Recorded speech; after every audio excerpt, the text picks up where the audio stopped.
Good day. Today is 23rd January 2025, and I should start this program first with an apology and also with a thanks. Let me first of all begin with the apology. I fell ill yesterday. I had another one of these London colds. This time it's been spreading through my family for some time. One of my children contracted it at preschool, and eventually yesterday it reached me.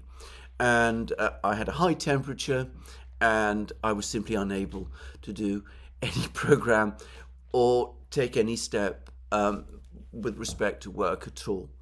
And that's why there was no video from me yesterday.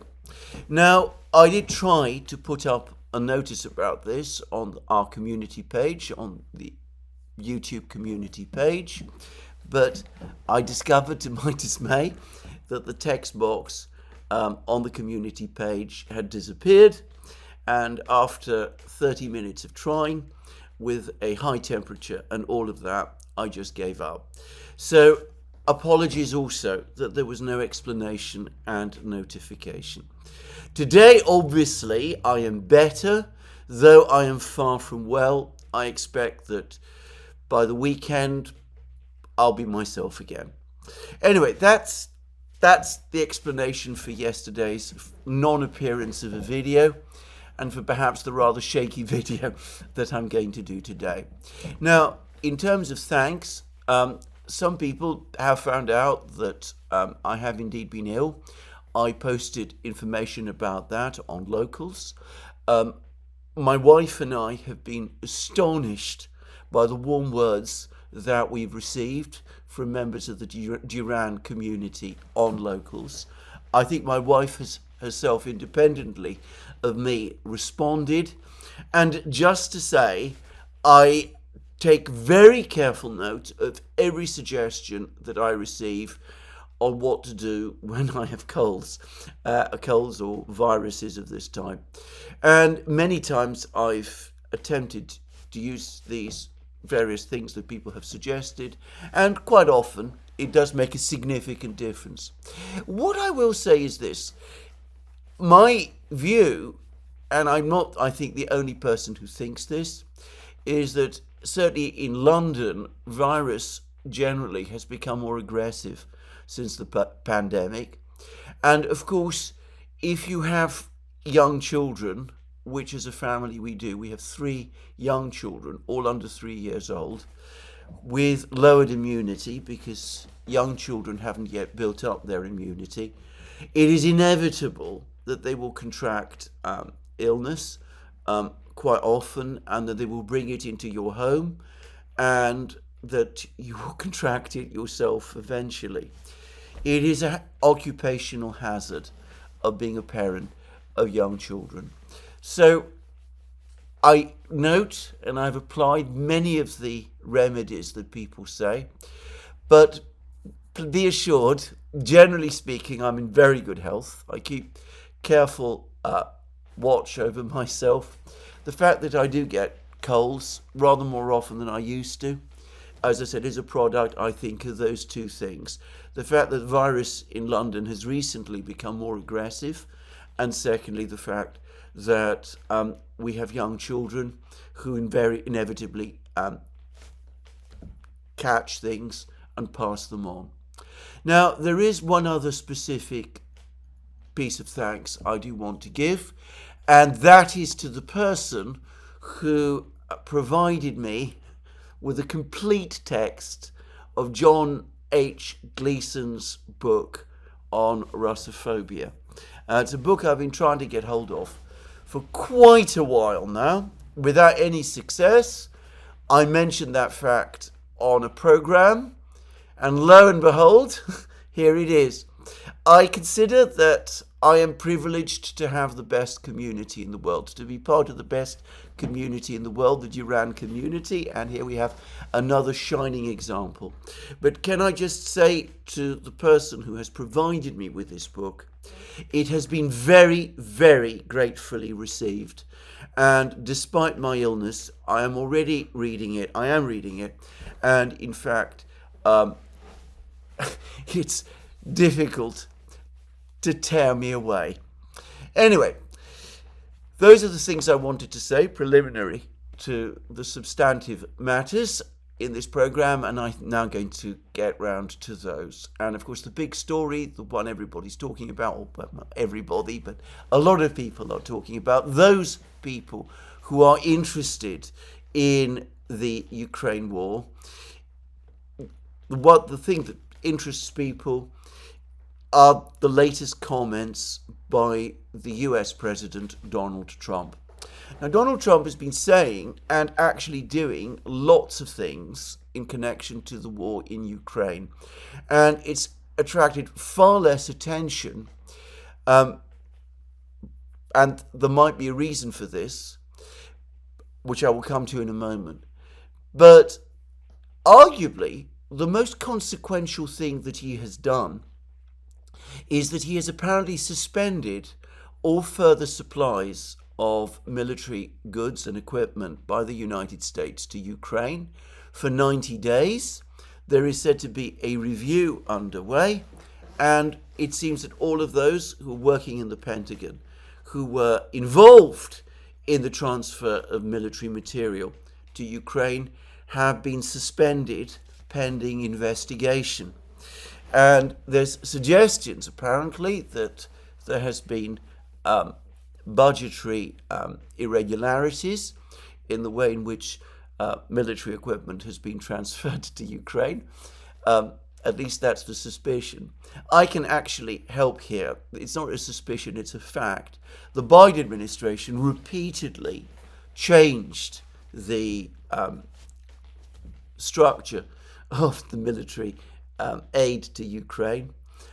They invariably, when they came up against the limit of any particular military appropriation, found all kinds of creative means to extend the accounting of these military of the military equipment that they were sending to Ukraine, so that, for example, Abrams tanks, which were sent to Ukraine, were sent to Ukraine at a value far less than their replacement cost.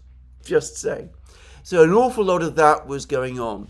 Whether that amounts to any kind of criminal offence, I'm not going to say. And if it does, I wonder whether it really is the responsibility of the people in the Pentagon who found themselves under instructions to facilitate these transfers. Just saying. But anyway, the key point is that for 90 days, it seems that Ukraine is not going to receive any more military equipment or weapons from the United States. And that period of 90 days is interesting because it is very close to the 100 days that General Kellogg, and it now turns out Donald Trump, are saying that they have set themselves in order to try to achieve peace in Ukraine. So for 90 days, Ukraine will not receive any weapons, and the administration, the President Donald Trump, is going to try to achieve peace in 100 days.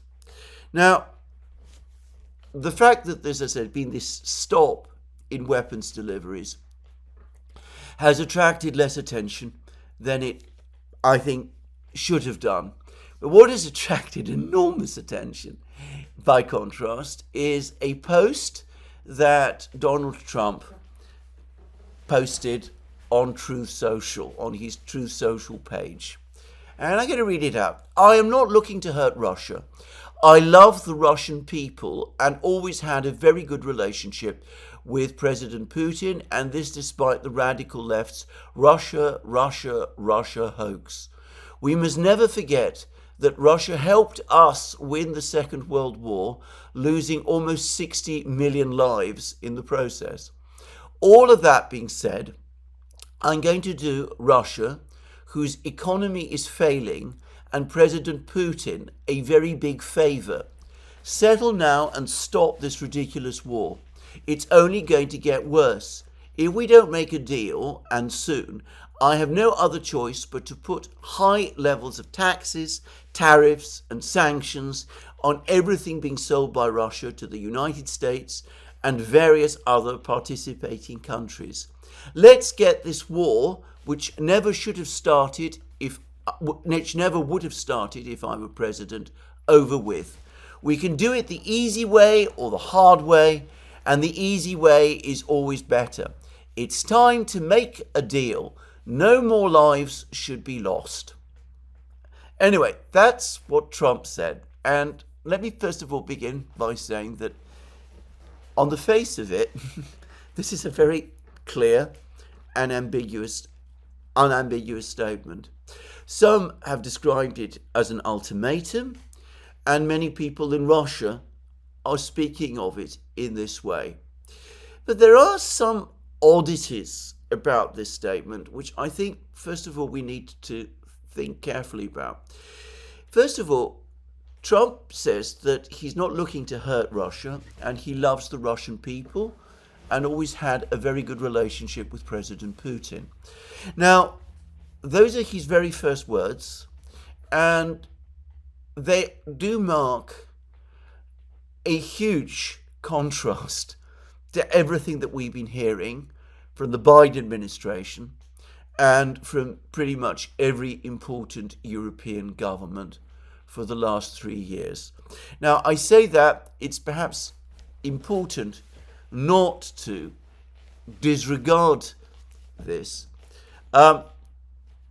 It's something that the Russians will notice. And in fact, if you went yesterday to the official Russian media channels, TASS for example, they were actually leading in their coverage of this post with those words: "I love the Russian people and always had a very good relationship with President Putin."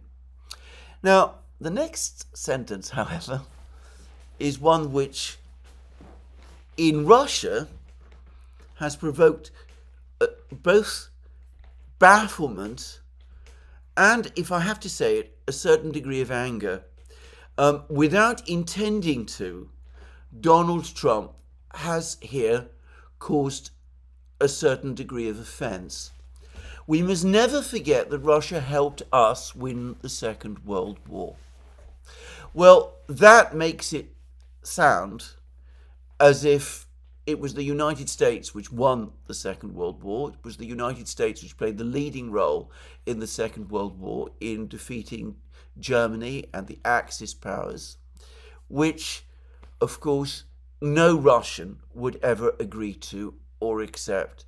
As far as Russians are concerned, it was their country, to be precise, the Soviet Union, which played far and away the most important role in defeating Germany and the Axis. Russians take the memory of the war extremely seriously and will not like it when the President of the United States gives them a subsidiary role in it. I doubt that Trump himself realized that, but this has caused some offense. And you can see this in comments that have been made by Dmitry Peskov, Putin's spokesman. And I'm taking this again from TASS. Commenting on US President Donald Trump's call not to forget that Russia helped the United States win World War II, the spokesman said, "The main burden in the fight against fascism and the biggest price for the victory in the fight against fascism was paid by our country, the Soviet Union. The United States did indeed help. It made a significant contribution, but there's one caveat: America always makes money. For America, it's always about business." And Peskov then went on to say, "Now the United States, by helping Ukraine, is making money by selling its expensive energy resources to Europeans and this money is not going directly to Kiev. Instead, it is used to fund contracts for America's defense industry to help its own economy by creating new taxes, jobs, and developing technologies. So however you slice it, it is a successful business. And, well, there it is. I think inadvertently, Trump caused offence without, I'm sure, intending to. And again, I think sometimes stopping and thinking about what he's doing might actually have helped Trump, especially in this type of situation, in this kind of situation. Anyway, then Trump made another comment, which, as I said, in Russia has provoked complete bewilderment. That he says that Russia helped us win the Second World War, losing almost 60 million lives in the process. Well, as every Russian knows, the Soviet Union, which of course it was a larger, bigger country than Russia, lost 27 million lives in the Second World War, not 60 million lives. And there is bafflement as to where Trump got that number. And I'm reading in the Russian media many question marks about where Trump gets these numbers, where he got his other number that he's also expressed over the last few days. For example, that the Russians have lost 1 million men killed in the fighting in Ukraine, and that the Ukrainians have lost 700,000 men killed. Nobody in Russia can understand where these numbers are coming from. I know some are saying that the Russian casualty figures in the war in Ukraine are coming from the Ukrainians. But to be frank, I think that Trump is plucking figures out of the top of his head. And I think that is a mistake. Again, it makes the Russians somewhat bewildered as to what exactly he thinks he's doing in terms of the conflict in Ukraine. And it's making many Russians think that he just isn't up to speed with the realities of the war at all, and that he's not actually got any real plan because he hasn't thought it through. And then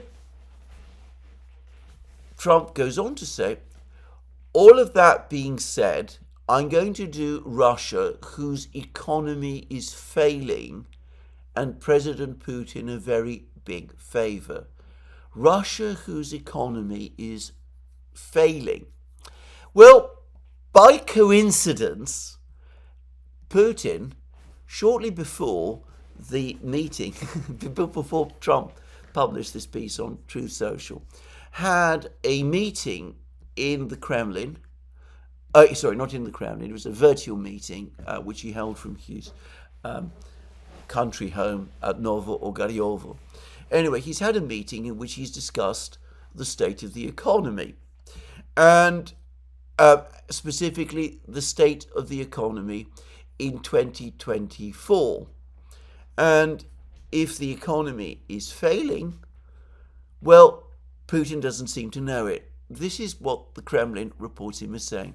Overall, as we have previously discussed, last year was notably successful for the Russian economy. The key macroeconomic indicators are in the positive range, owing to the responsible, calculated and coordinated actions of the government and the business community. We will once again examine them in detail today. I would like to say a few words about the federal budget. The deficit last year was 1.7% of GDP. This is an acceptable level, particularly when compared to the state of public finances in certain so-called developed economies, and Putin lists them. He says that the budget deficit to GDP ratio was 6.2% in the United States, 6.2% in France, 3.8% in Italy, 3.7% in Japan, and 2.2% in Germany. And he Putin then went on to say that budget revenues unrelated to oil and gas sales increased by 26%, amounting to 25.6 trillion rubles. And in fact, latest figures show that budget income in December 2024 was the highest that Russia has ever achieved in its post-Soviet period. In December, there was a surge in payments into the Russian budget in December. And anyway, Putin had an awful lot more to say. He spoke about the necessity of bringing inflation under control, which he seems reasonably optimistic about. He says that the economy is transitioning to a balanced growth model and the development of the supply-side economy, bolstering Russia's technological sovereignty and making domestic goods, services and technologies globally competitive, creating our own payment, insurance and logistics infrastructure, and of course overcoming negative demographic trends and increasing the birth rate. And he then goes into huge amounts of detail, and since this has become a major topic, it's been talked about endlessly by people like Craig Kennedy and Martin Sandu in the Financial Times about how supposedly the Russians are financing the war through forced loans on the part of the banks to the military-industrial complex. I've already myself explained that that is simply not true. There's been a fine article in the Bell, which I discussed, which also shows that this is simply not true. Adam Tooze, the historian, very fine historian, incidentally, he's written a brilliant book on the German war economy of the Second World War, Wages of Destruction. He's also covered this topic. I think he's covered it far less satisfactorily, if I have to be honest. He's gone to sources to sources which, frankly, I don't think are objective in their discussion of the Russian economy. They are nearly all of them deeply hostile to the Putin government. But anyway, the long and the short of it is that even Adam Tooze is skeptical about this whole theory that there's some kind of big financial crisis developing in Russia and that the economy is being the military-industrial complex, the war is being funded by loans, unsecured loans, which Russian banks have been strong-armed into making. And anyway, this is what Putin had to say about this. I'm confident that he said it without any knowledge of this ongoing discussion. Very bizarre ongoing discussion. But anyway, this is what he said about this. In December, the growth of the corporate loan portfolio significantly decelerated, and in January it is currently below the target benchmarks. Nevertheless, the quality of the loans issued remains high. Loan arrears in the corporate portfolio, that is loans to companies and businesses, is 2.6%, whereas in the retail portfolio, loans to individuals, it is 3.7%. These indicators remained stable throughout the year. The banking sector, in turn, possesses a sufficient capital reserve, which increased over the past year. The sector is steady and has the necessary resources to finance the domestic economy's development. So, completely different. When one goes to Putin, when one goes to Russian sources, I mean official Russian sources and commentaries about the state of the economy in the Russian media, one enters into a completely different universe from the kind of commentary that one repeatedly sees in the West. This has always been true, by the way, but now the divergence is becoming extreme. Anyway, let's go back to Donald Trump. He talks about Russia whose economy is failing. Well, according to Putin, it's not failing. It's doing rather well. So anyway, let's press on. Trump then says, if we don't make a deal, and soon, I have no other choice but to put high levels of taxes, tariffs, and sanctions on anything being sold by Russia to the United States and various other participating countries. Now, that's the sentence that has attracted by far the most attention, and deservedly so. But what exactly does it mean?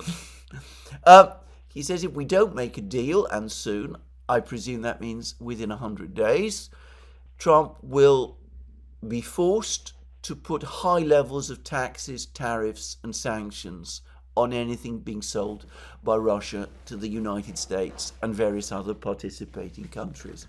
Well, first of all, Russia no longer sells very much to the United States. Trade between Russia and the United States and between the Soviet Union and the United States was never very strong. It was always something that Russian and Soviet politicians lamented and complained about.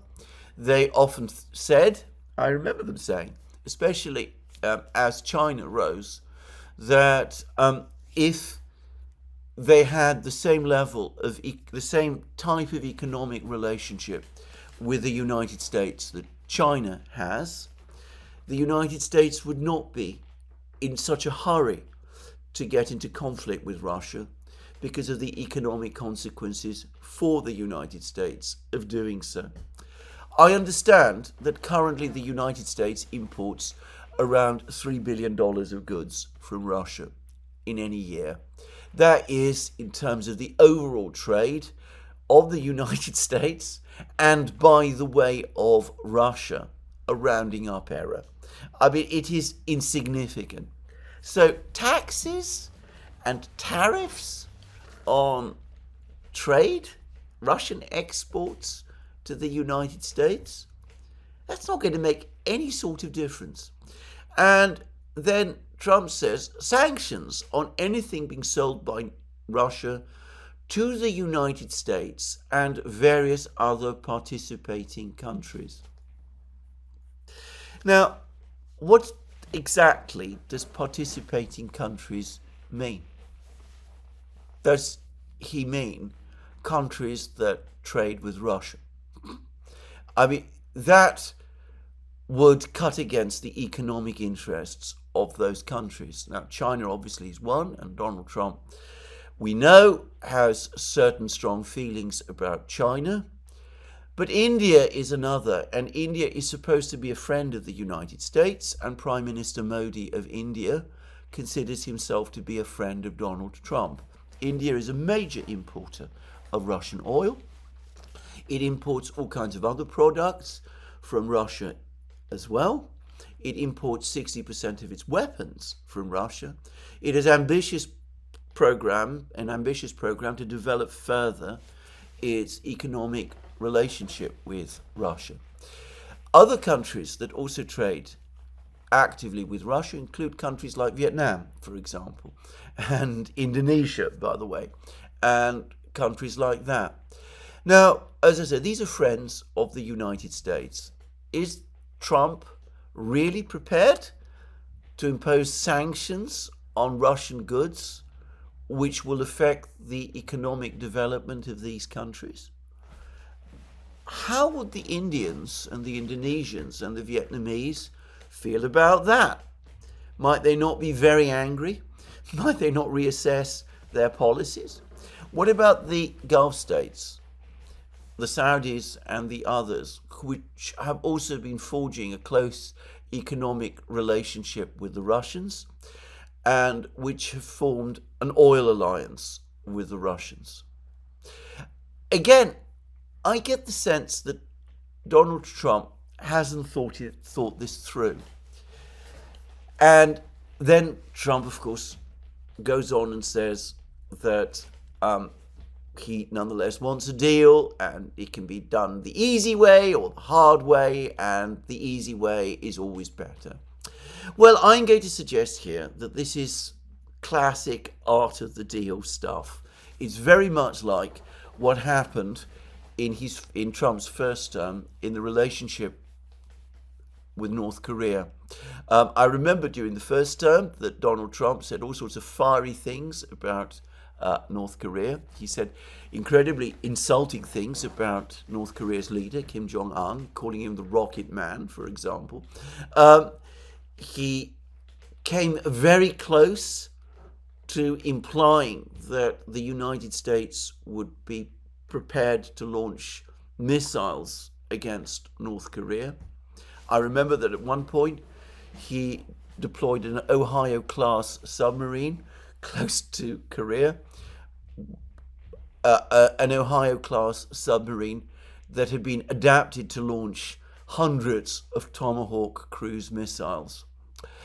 Well, all that fire and thunder, and then suddenly and abruptly a summit followed, and Donald Trump became the first US president to meet a North Korean leader, and there were summit meetings in, I believe, from memory, Singapore and Hanoi, and it seemed for a brief period as if the relationship between North Korea and the United States would ease, and there was even some talk, as I remember, of Donald Trump traveling to North Korea itself and meeting with Kim Jong-un in Pyongyang. Well, it all fell apart, not as a result of Donald Trump's work, but because John Bolton, Donald Trump's national security advisor, sabotaged the whole process by engineering raids on North Korean diplomatic buildings in Spain and in other places. And anyway, John Bolton did everything that he could to make sure that this rapprochement with North Korea that Trump was trying to engineer would fail. Incidentally, I've noticed that one of the first things that Donald Trump has done, now that he's been elected president, has been to withdraw John Bolton's Secret Service protection detail. Just saying. So, anyway, there we are. So, this is what this reminds me of. Trump going in, all guns blazing, making all kinds of threats, saying that unless we get this deal, all sorts of terrible things will happen. But really, it's an initial pitch prior to negotiations. Well, that is somewhat how the Kremlin is responding to all of this. We've had Peskov making further comments about this. Peskov said today, we do not see any particularly new elements here. This is about the sanctions threats. You know that Trump, during his first term, was the US president who resorted to methods of sanctions too often. and Peskov, therefore, is saying, well, nothing new, nothing to take particularly seriously. We're used to these sanctions. We'll have to accept that they're probably coming, and we'll find ways around them. We've dealt with all the other sanctions that have been hurled against us already. This is no big deal. That's how the Russians are responding to this. So anyway, this is what I think. I think this is, again, a sign that Trump does want some kind of dialogue with the Russians. He clearly wants a meeting with Putin. He's probably going to have a phone call with Putin within the next couple of days. And we will probably see a summit meeting with Putin at some point over the course of the next 100 days. Now, I'm going to go a step further, and I'm going to indulge here in a bit of speculation. And I want to stress this is pure speculation. It's not even a prediction, because if I were to say it was a prediction, I would be more confident that this is what is going to happen than I actually am. But could it be that when Trump says that he wants a peace within 100 days, and that he's going to meet Putin within 100 days, and all of that, that his actual objective, if peace is not going to be achieved in 100 days, is to slap on some more sanctions on the Russians and walk away. In other words, at that point, end further US involvement in the conflict in Ukraine. And I say that because there is an important omission in Trump's post on Truth Social. He talks about putting high levels of taxes, tariffs, and sanctions on anything being sold by Russia to the United States and various other participating countries as the price the Russians will pay if they do not do the deal that Trump wants them to do. But he does not say that he will engage in further arms deliveries to Ukraine. He's not saying that arms deliveries to Ukraine will start. He's not saying that the United States, if Russia doesn't do a deal, will come back and will arm Ukraine even more. And I am going to suggest that specifically in terms of the war, putting aside any issue of sanctions, it is the question of arms deliveries that is the most pressing. If the United States continues with the existing 90-day freeze on arms deliveries to Ukraine, if it extends them beyond those 90 days, if it discovers that there have indeed been budgetary infractions, creative accounting, which, by the way, there is no question there have been, if the arms flow to Ukraine is cut off, then that is very, very bad news for Ukraine. The sanctions the Russians can probably live with and adapt to. Without the American arms, Ukraine cannot fight. Now, I say that a number of people have been making the point recently, looking at the various videos and films and pictures of the Ukrainian soldiers fighting on different parts of the front line, that we have now reached that stage in the war where Ukraine seems to be fighting almost exclusively with Western equipment. When one sees Ukrainian infantry fighting vehicles, for example, they are all now of Western provenance. They are not Soviet-era BMPs and things like that. So Ukraine has become completely dependent on the West for its military equipment, its military hardware.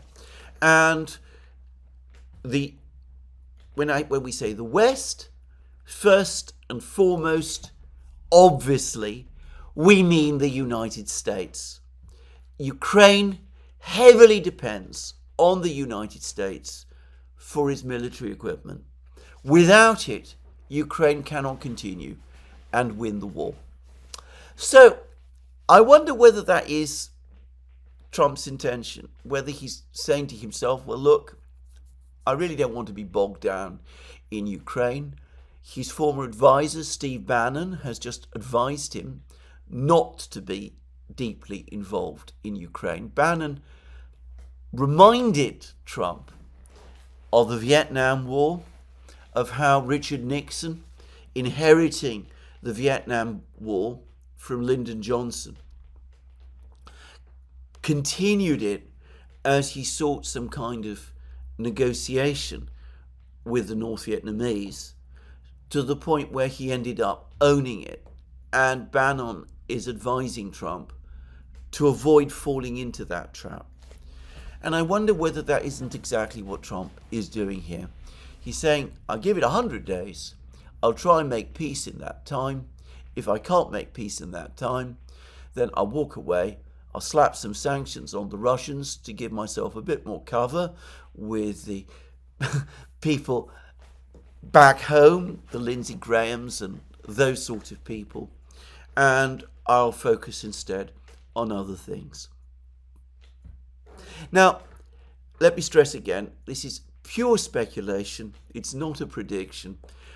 I wonder whether even Donald Trump has it worked out even to that extent.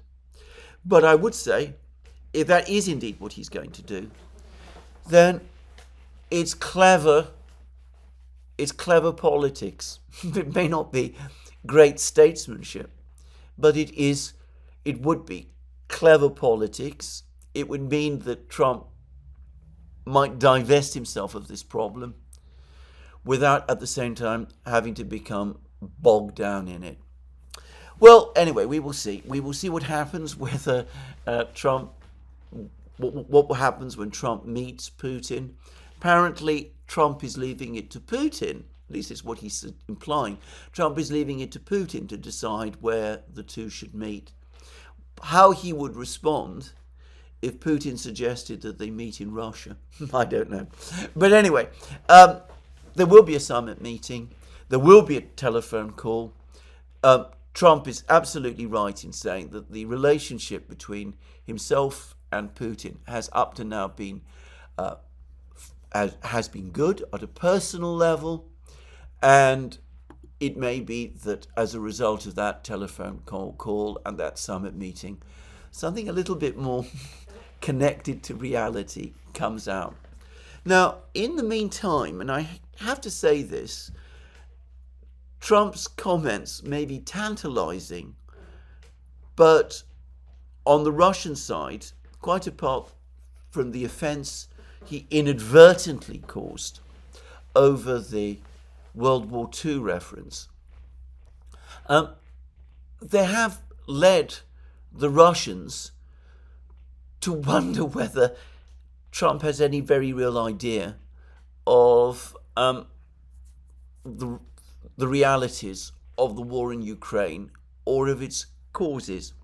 Now, a Russian diplomat, Rodion Miroshnik, who is Russian Foreign Ministry's ambassador at large, and who I believe comes from the Donbass.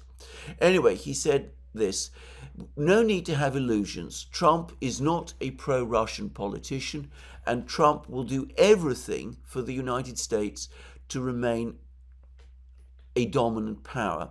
Therefore, so far, there has been no systemic approach toward resolving the conflict on Ukrainian territory. While Trump may be cherishing the idea of freezing the crisis, any such freezing will not suit Russia at all. Only resolving this issue systematically is important. Meanwhile, Trump has been saying, well, we will try and put more pressure on you so that you can sit down to the negotiating table and agree to any freezing scenario. So, the Russians, again, Trump may not have realized this. With some Russians, at least, he's feeding their skepticism of him.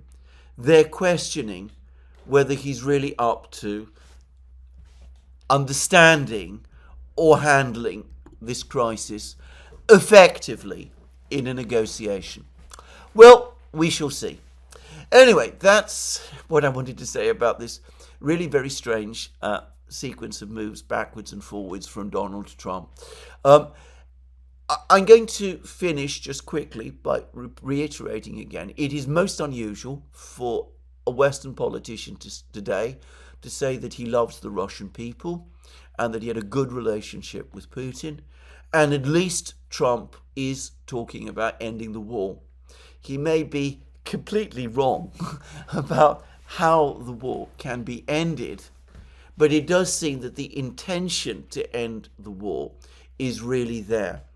And that has to be a promising sign, just as the appointment of General Kellogg as a peace envoy has to be a promising sign. On the subject of Kellogg, the Wall Street Journal says that Kellogg, who is not a diplomat, is not expected to fulfill any very important diplomatic role, that the person who's going to run the diplomacy with Putin is going to be Donald Trump himself, and I think that is almost certainly correct, and it is the right approach to take. Now, it's not just Trump and Putin who have been speaking, others have been speaking as well.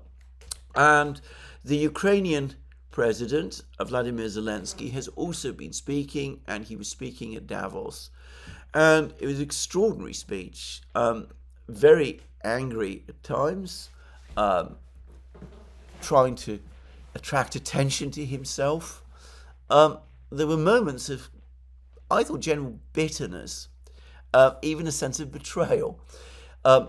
Zelensky is now saying that the Western powers never really intended to grant Ukraine NATO membership. Ukraine was led up the garden path, exactly as Professor Mearsheimer always used to say. The primrose path, I think, was what Professor Mearsheimer says. Well, Zelensky is now saying something very similar, that Ukraine has been destroyed on the basis of a promise which the West never had any intention to keep. And he said this in Davos, and he was very, very angry about it. He's not consistent about this, because then he told Bloomberg that, yes, he would be prepared to meet Putin as Trump wants him to. Presumably that would mean that he would scrap his decree prohibiting himself and other Ukrainian officials from having any dealings with the Russians whilst Putin remains Russia's president. Again, Zelensky doesn't seem to have explained how he would get around this issue. Maybe he'll just ignore his own decree. People do that. Anyway, Zelensky certainly does that. Anyway, he says that, but again, he threw in the qualifier that he would only do it if Ukraine was given security guarantees by the United States. So he's laying a condition down to Trump in return for Ukrainian participation in the negotiations. And again, Trump needs to be very, very careful when working with Zelensky, because when you go on to hear what Zelensky is saying, as is always the case with him, even when he appears to make a move towards negotiation or compromise, he says or does something which suggests that it's insincere, because Zelensky talked about security guarantees from the United States, and he talked about the deployment in Ukraine of a very large European NATO peacekeeping force drawn from NATO countries.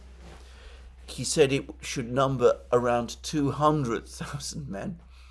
We started with 100,000, then it went up to 140,000, then it fell back to 40,000. Now Zelensky says 200,000 men.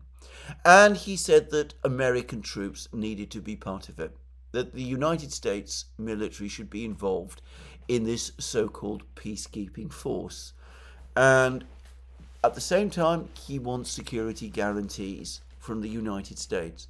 So he wants a peacekeeping force with an American component at one and the same time that the United States has given Ukraine some kind of security guarantees. The trap is obvious. At some point, the ceasefire would be violated. The Ukrainians would arrange it. Fighting would resume. Zelensky would contact the Americans and say, the Russians are breaching the ceasefire. You've given us a security guarantee. Now you must act on it. And as it happens, you can act on it because your own troops are there on the ground. Now, everything that I've heard about Donald Trump suggests that Trump does not want to give Ukraine security guarantees in any form and does not want to deploy American troops to Ukraine. He would be okay with European troops going there, but not American troops, and even those European troops would not be given a security guarantee by the United States. Zelensky clearly has completely different ideas. He continues to try to find means to involve the United States in the war. Now, Zelensky did say other things.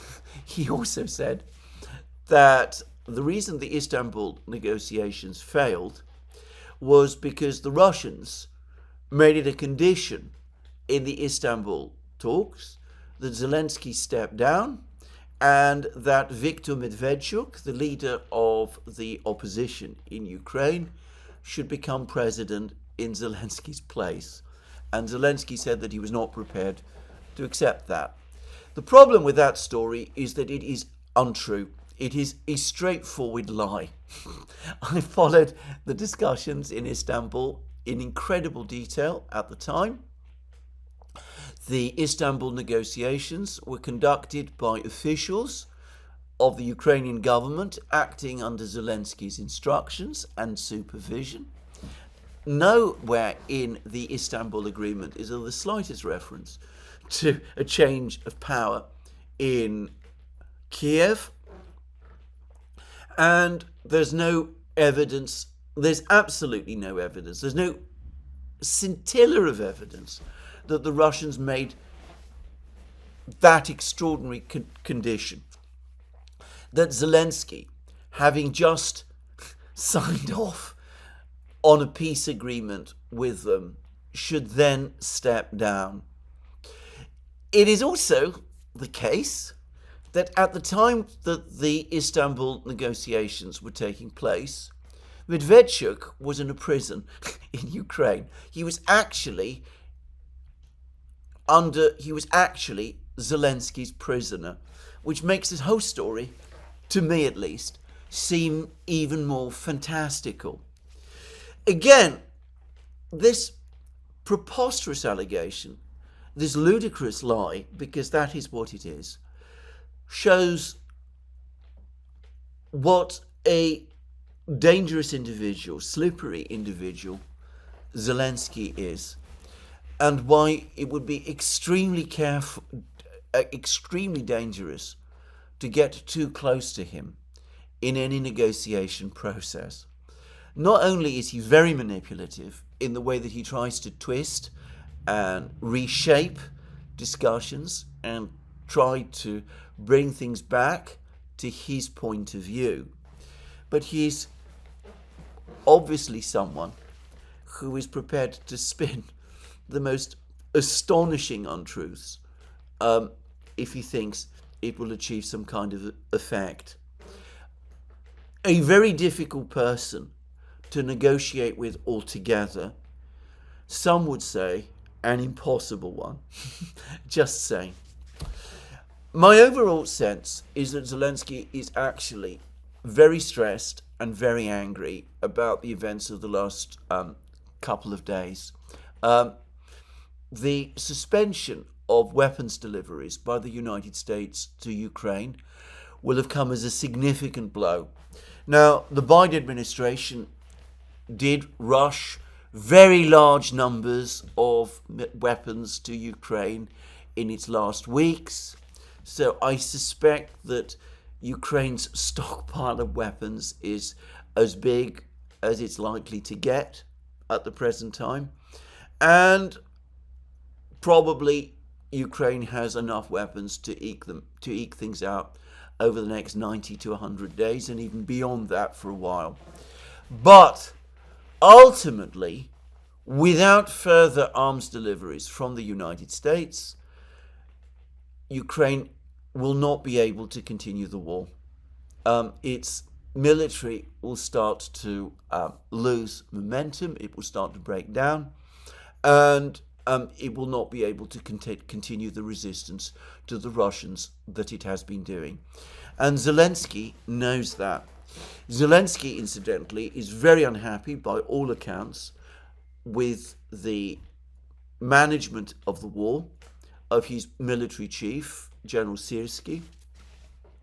There are reports in Ukraine that Zelensky and Yermak, his chief of staff, are now looking for ways to sack Syrskyi and are looking for other generals to take Syrskyi's place.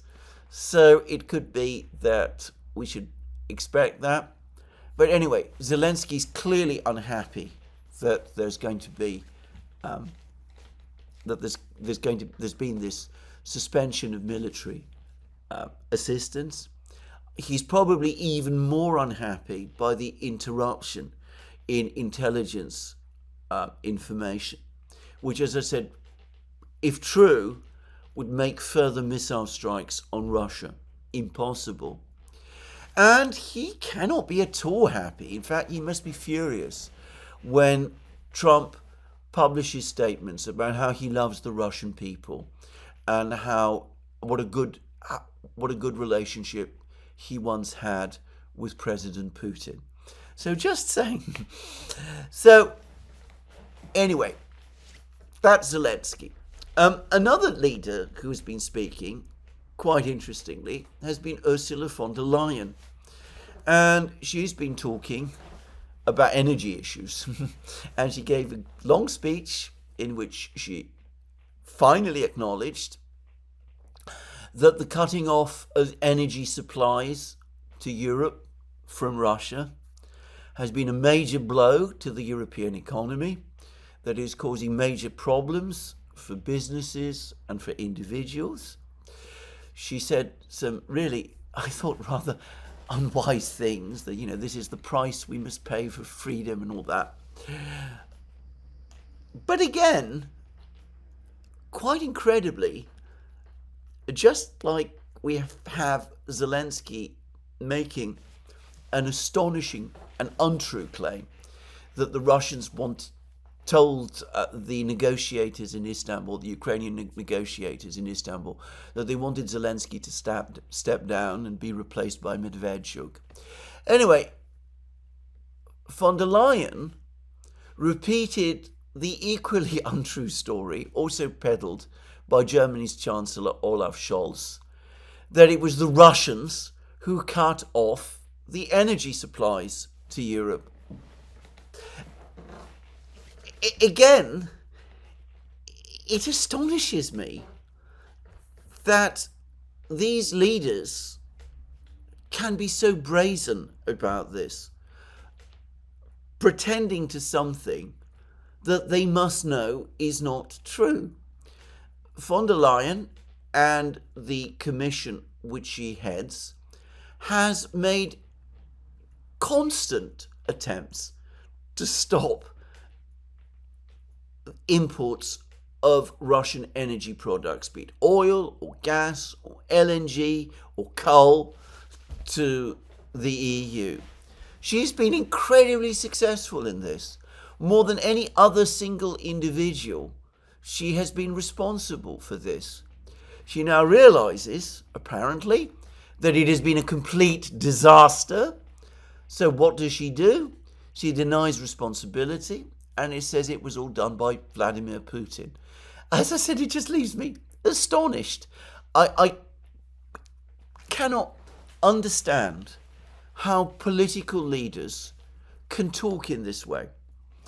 And again, Donald Trump might want to bear in mind that this is the kind of leadership in Europe he's going to have to contend with.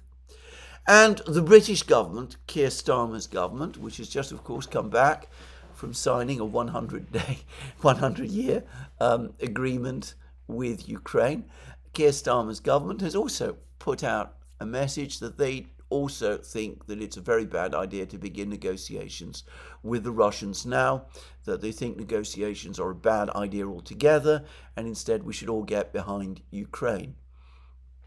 Anyway, let's see what happens. Let's see where all this goes. But in the meantime, even as the situation in the diplomatic sphere is starting to look interesting, the war itself goes on. And I have to say that the most harrowing battle, perhaps of the entire war, is now playing out at Velika Novoselka in southwest Donbass. Now, the Russians have completely surrounded the Ukrainian troops in this small settlement. The garrison there was apparently built up around the 110th Brigade, which is one of the more elite brigades of the Ukrainian army. I'm not sure how many Ukrainian troops there are in Velikaya Novosilka, but it looks as if it could be as many as 2,000, just saying. The point is that Syrskyi and Zelensky refused their urgent requests to withdraw, and so they are now well and truly trapped. And here we are talking about a cauldron, an actual cauldron, and one which the Russians have not only shut tight, but this time they seem determined to keep it shut tight. So the men of the 110th Brigade published a furious video themselves, criticizing the high command for, as they put it, abandoning them in Velikaya Novosilka. And the reports that I'm hearing of the fighting in Velikaya Novosilka are grim beyond imagination, of Ukrainian troops cut off in small pockets in this already small town, being shelled and bombed by the Russians and attacked by Russian FPV drones, of some Ukrainian troops from time to time trying to escape across the Mercouris River, whose west bank is controlled by the Russians, with the Russians also having drone operators cover the river as well. It seems that no group of Ukrainian soldiers has so far been able to break out across the Mercouris River. Remember, this is winter. The river itself, it's a small river, but the water must be extremely cold. So try and imagine wading through icy water with machine guns and mortars and FPV drones crashing around you. It seems that in some cases there's been almost 100% losses whenever the Ukrainians have tried to escape in that way. And it is playing out as a total horrific disaster. Now, Velikaya Novosilka is an important position. If the Russians capture it, when the Russians capture it, it will unlock Ukrainian defenses in this part of southwest Donbass. It will open a route for the Russians to advance northwards to Zaporozhye. But again, is it really a good idea? Is it really ethical or moral to sacrifice brave men in this kind of way on some kind of pointless last stand, given that the Russians are going to capture Velikaya Novosilka anyway? It's incredible that 3 years into the war, Zelensky and Syrskyi still persist in doing this, instructing their soldiers to perform heroic last stands, which may be heroic, but which are also pointless. Anyway, that is Velikaya Novosilka. Everywhere else, it's equally bad. The Ukrainians tried to launch a series of counterattacks against the advancing Russians southwest of Pokrovsk. The reports all say that every one of these counterattacks was defeated by the Russians and that the Ukrainians suffered severe losses. It is now universally acknowledged that the village of Kotlino is indeed under full Russian control, and it seems as if the Russians are advancing northwards towards the Pokrovsk coal mine, the famous coal mine we've heard so much about, the coal mine which produces the coking coal upon which the Ukrainian steel industry depends. So within the last couple of weeks, the Ukrainians have lost their biggest lithium deposit in Europe, apparently, near the village of Shevchenko. And it now looks as if they're going to lose their major coal mine producing coking coal as well. So a disaster there. The Russians are expanding their bridgehead around Vozvyzhenka, east of Pokrovsk.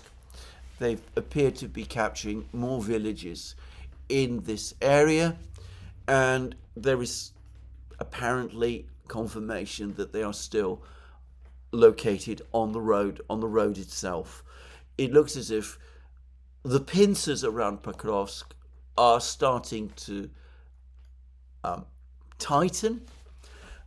Before long, the town will be effectively surrounded, at which point resistance will presumably collapse. And in Pokrovsk itself, it seems that the FPV drones now are very active. Further east, the last refuge of the Ukrainian troops in Toretsk is now under attack on the Toretsk coal mine. There's apparently heavy fighting there. Again, incomprehensibly, the Ukrainians are resisting. They are, instead of retreating from a position which is going to be lost anyway, they're sending more men and machines into battle, presumably in order to delay the Russians' capture of the Toretsk coal mine by a couple further days.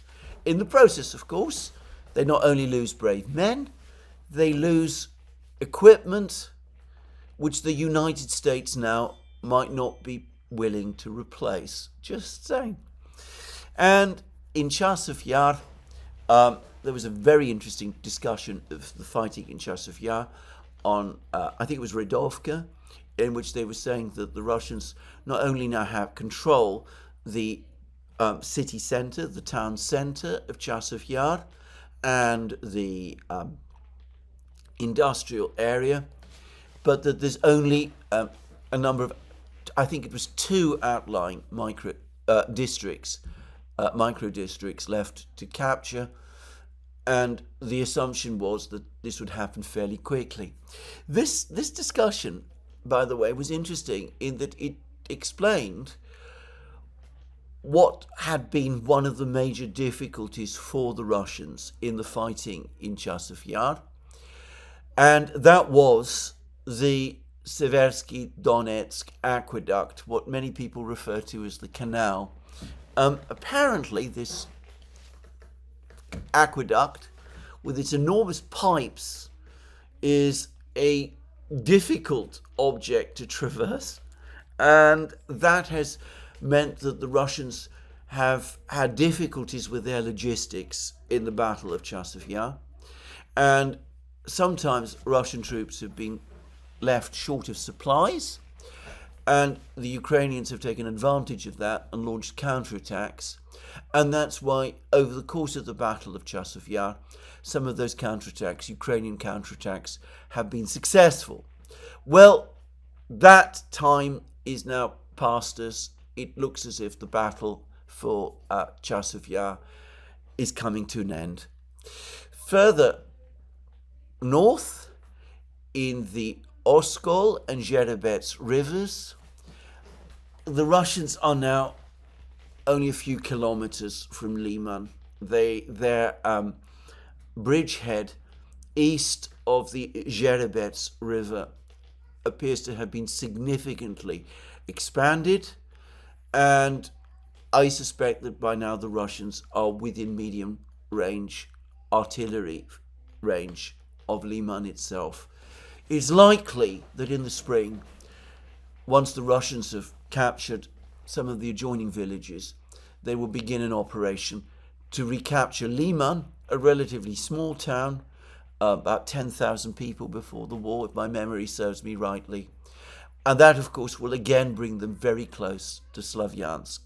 And further north still, the Russians have enlarged their bridgehead north of the east of the Oskol River, north of Kupiansk. they've not only captured the village of Dvorichna, but they've also captured another village in this area. The bridgehead is now substantial. The expectation is that the Russians will start to wheel south, in which case Kupiansk itself could be surrounded, and the Ukrainians will have to make the decision: do they stay and fight and risk being cut off and seeing the repeat of what has just happened, or what is happening now in Velikaya Novosilka, or do they continue to make a stand? Well, we'll see. And further north still, in the Kursk region, the Russians have captured another important village near to Svedlikovo. They're gradually moving closer to cutting off the road, and it seems that Russian FPV drones, fiber optic FPV drones, are now operating on a regular, routine basis over Suja, hunting and tracking the Ukrainian soldiers there. And because of the Russian jamming, the Ukrainians aren't able to operate their drones to anything like the same degree. So the picture on the wall remains very grim. And I can't help but think that once we get through February, when all of these places start to fall one after the other, even Donald Trump will have realized the extent to which the war is being lost. Now, there have been many complaints in Europe about the state of Europe and of the state of the West. There continues to be an enormous amount of hand-wringing over the fact that Russia is producing 3 times more military equipment than the entire collective West is. And it is because of the difficulty of understanding how Russia can do this that you have all those strange articles, like the one by Craig Kennedy and Martin Sandu, that Russia has put its entire economy onto a war footing, that I think it was Maria Callas said Russia has now become a wholly militarized society, which, by the way, is, I've not been there recently, obviously, but everybody who, all reports I've heard from there say is also emphatically not true. Anyway, the reason they are coming up with these explanations, the explanation that the Russians are forcing their banks into forced loans, which will one day create a financial crisis and that kind of thing, is because I think Westerners still have not understood 3 years into the war that the Russian economy is very, very much bigger and much more diversified and resource rich than they imagined. I think they still cling to this idea that it's a one-dimensional economy, that it's a gas station masquerading as a country, all that kind of thing. And what they have seen over the last 3 years is so completely at variance with that they're struggling to understand it.